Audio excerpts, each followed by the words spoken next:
Hey everybody, this is part 2 of Galatians 4 in the Roughcut overview series.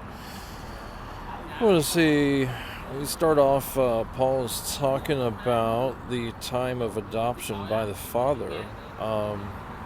The Eastern view of adoption is very different from our Western view of adoption. It's not that a child was born from different parents and then another set of parents came along and said, well, I will adopt you and become your legal parents.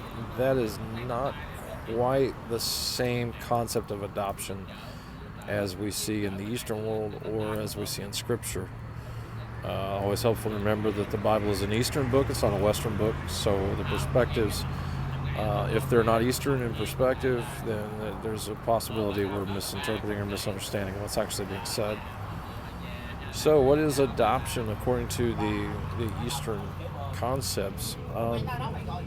Remember in Malachi, I believe it's chapter 2:10, where he says, "Have we not all one Father?" First half of the verse, second half of the verse, did we not all come from God? Did he not make us all? So we are all already God property. Okay, he owns us. We are his offspring according to Proverbs 24:1. The earth is the Lord's, the fullness of him, the world, and they that dwell therein. We are owned by him. We are created by him. He has absolute right and ownership over all things because he's made all things.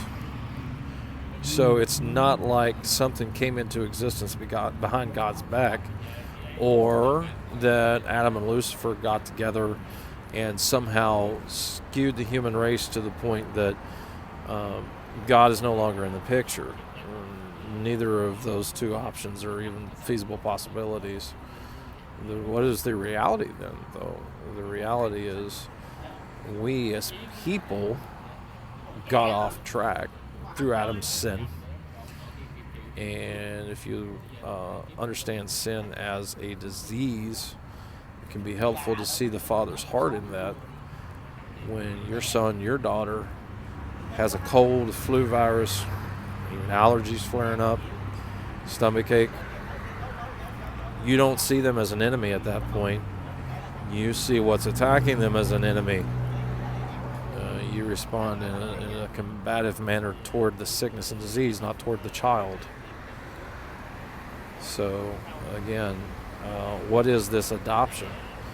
Well, the Father is adopting us into his life. That's actually what he's referring to. We'll see later the word teknon is the word translated children. And in the Greek that means trained ones. That means a child that is willfully obeying the Father's will.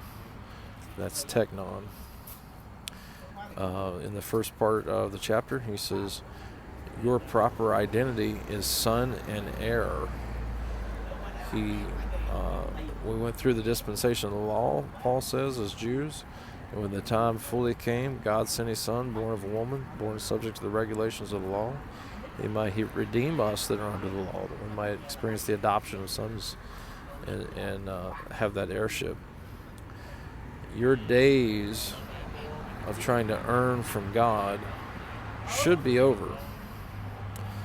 You are in a position now where you have nothing to earn. Truth be told, you never could earn anything anyway. The law functioned for the Jewish people to illustrate to them that they were not in a position to earn anything from God. The law did many things for the Jewish people. That's one thing it did, is establish on a personal level that you do not have God ability in your own efforts. That is not something that's available for you.